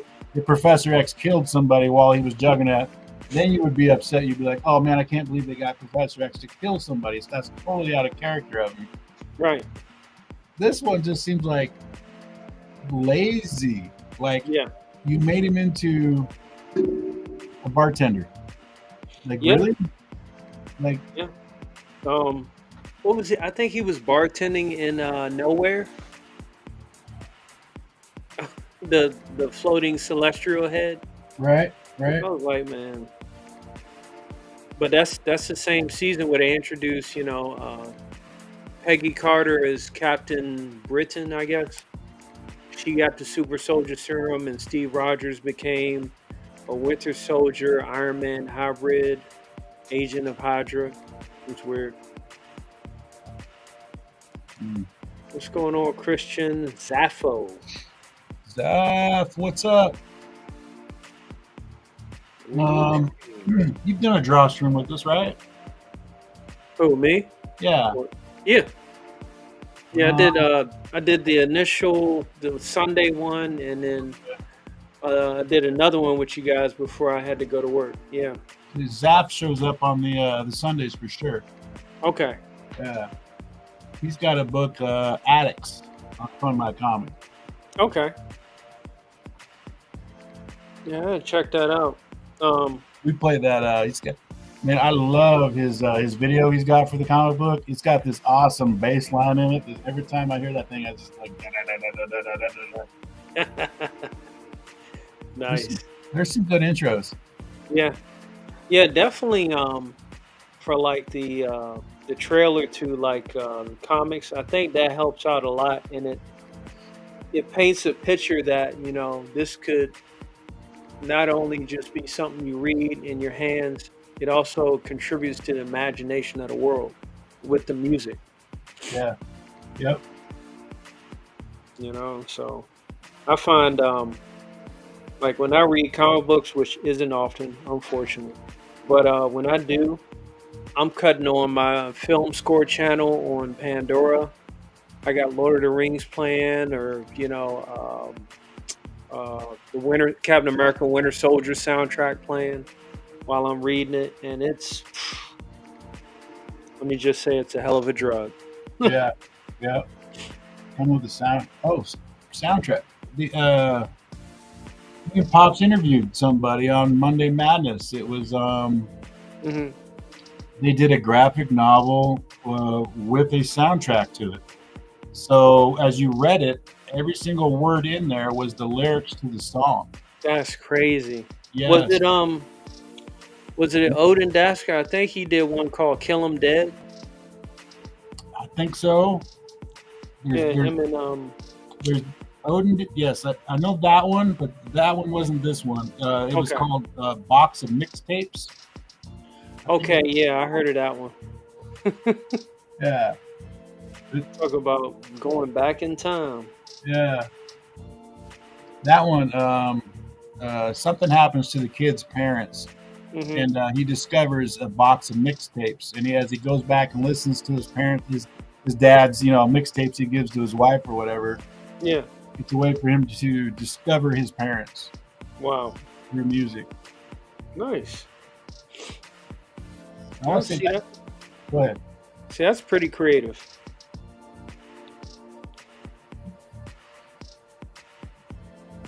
Yeah, I think they on that campaign, I want to say they funded, if I remember right, and they were doing, even though it was a box of mixtapes, they were pressing records for it.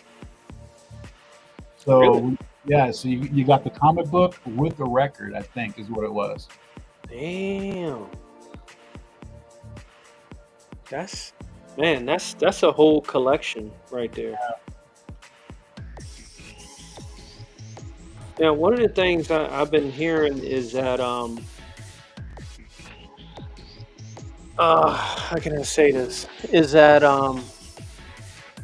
if a book is popular, print on demand might hurt it because you got so many copies of it.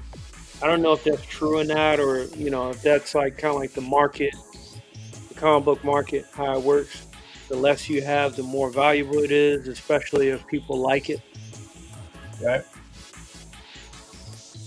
I think some of the guys that are more on the collector side of it, maybe a little put off by it because you don't know the exact numbers of your collectible. Yeah. But I get it. I know why people do it. I don't have a problem with it. Yeah, I figured that'd be more books in people's hands that way. Yeah.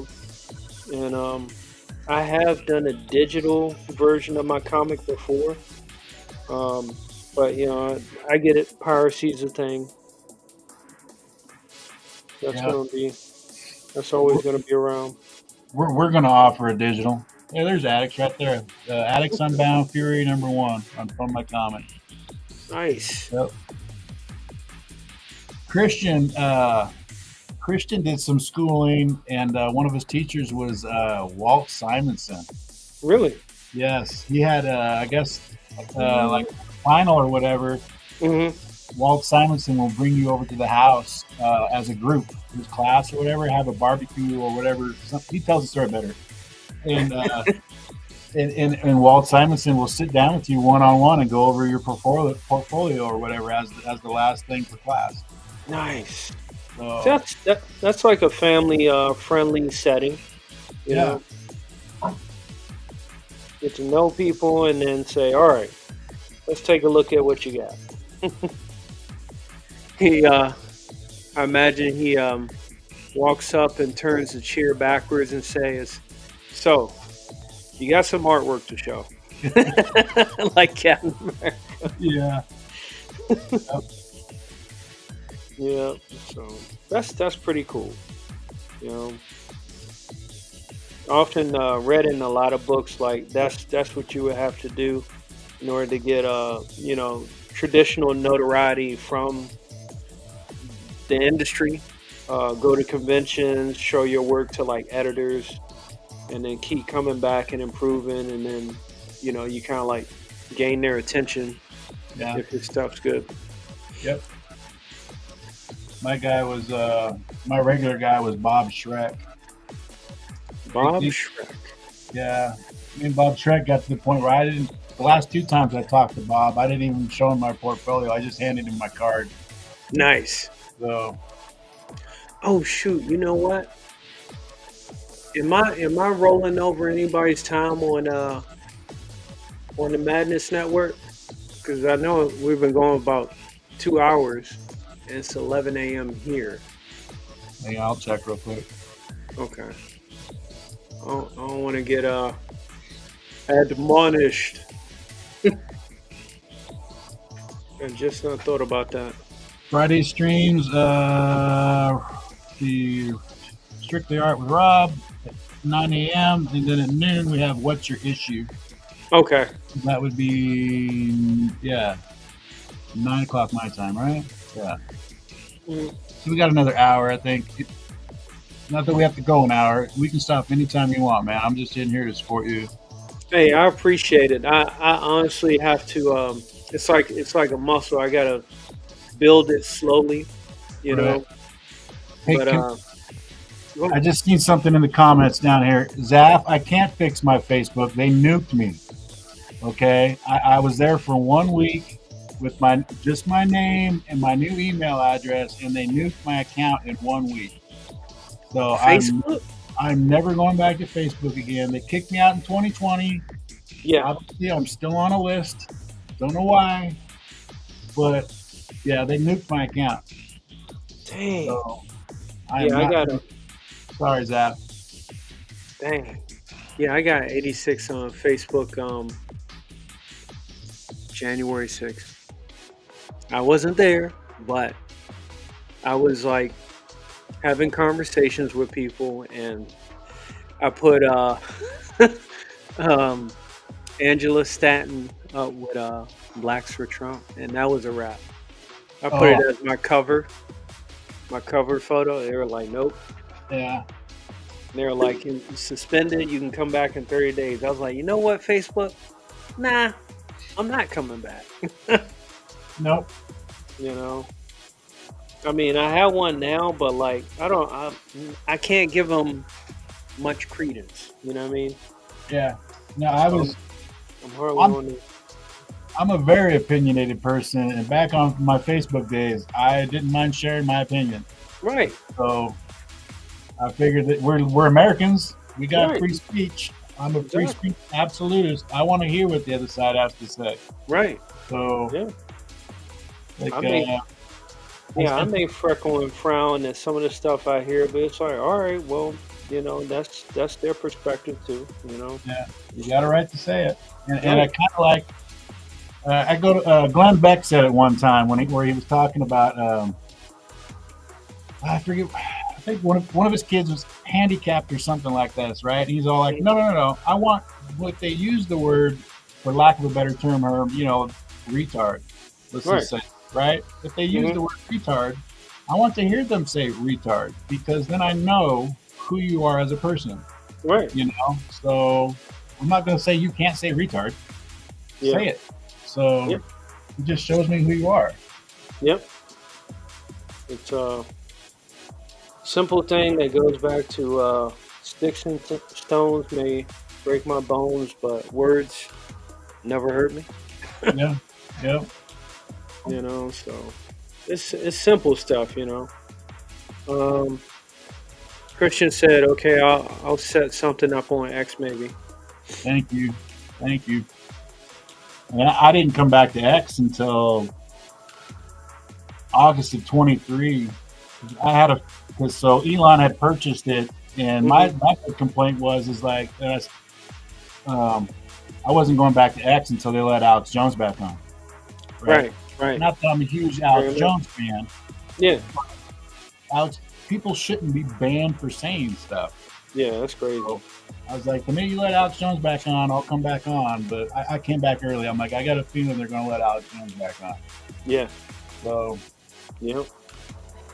Yeah, that was a win. Cause I remember when they took him down because he was highlighting Peter Strott's testimony about the stuff he said in his text messages. Right. With other. Yeah. Yeah, that was wild. But yeah, it's interesting times, man. Interesting times.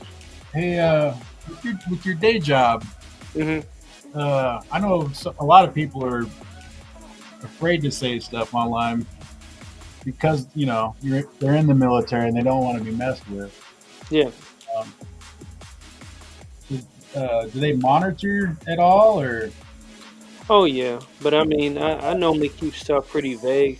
I can speak muzzle velocities, so to speak. Right. But I mean, stuff like that. I mean, nobody's gonna be like, "Hey, we saw you said this. You're not allowed to say it." I'm not saying nothing too crazy. Yeah, I just remember the big freak out that happened in January of 2020. Where they went. And they were like, "Hey, if you have the Punisher symbol, if you have this or that, or some of that is gradually changing because the new administration is coming in. So things that weren't okay before are okay now." Yeah, I was like, "Man, if you can't, these guys are going to potentially die for us. And you're not allowing them to speak what they want to say." Like,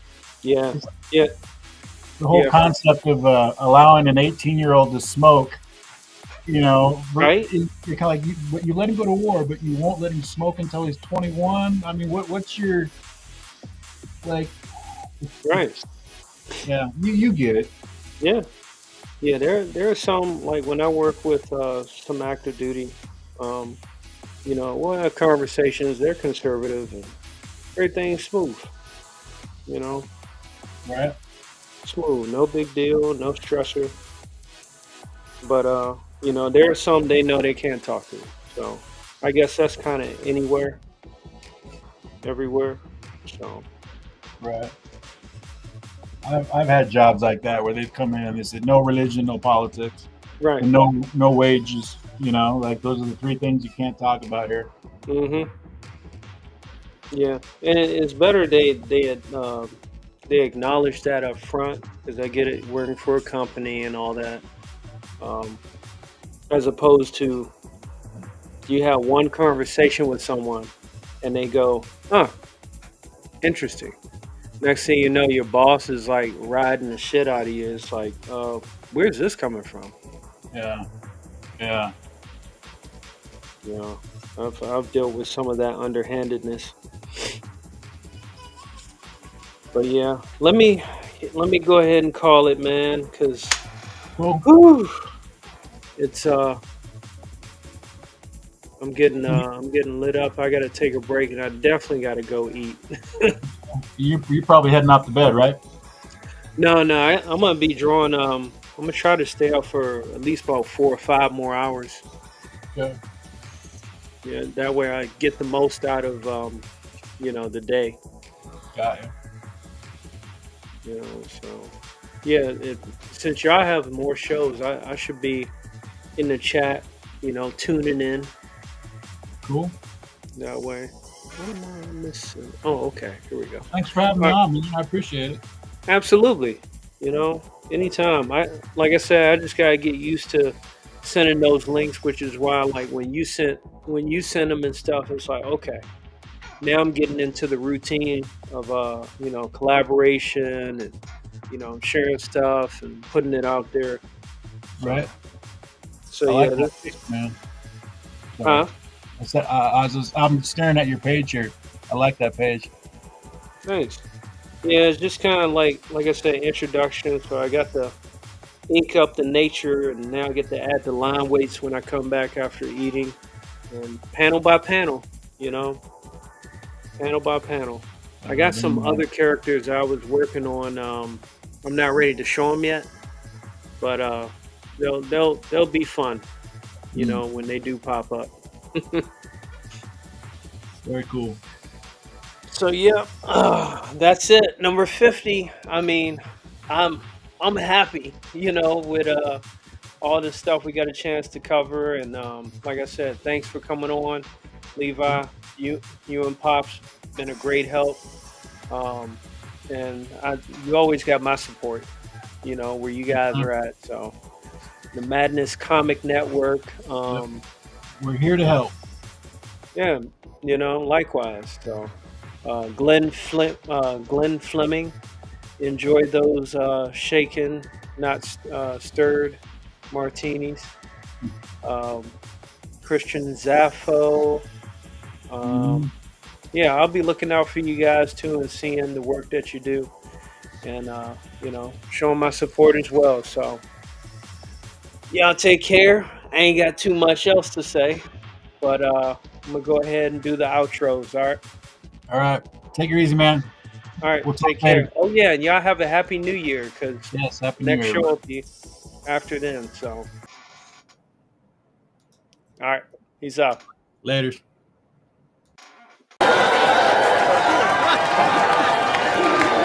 Oh, President-elect Garrett Walker. Do I like him? No. Do I believe in him? That's beside the point. Any politician that gets 70 million votes has tapped into something larger than himself, larger than even me, as much as I hate to admit it. Look at that winning smile, those trusting eyes. I latched onto him early on and made myself vital. After 22 years in Congress, I can smell which way the wind is blowing. Oh, Jim Matthews, his right honorable vice president, former governor of Pennsylvania. He did his duty in delivering the Keystone State, bless his heart, and now they're about to put him out to pasture. But he looks happy enough, doesn't he? For some, it's simply the size of the chair. Linda Vasquez, Walker's chief of staff. I got her hired. She's a woman, check, and a Latina, check, but more important than that, she's as tough as a $2 steak. Check, check, check.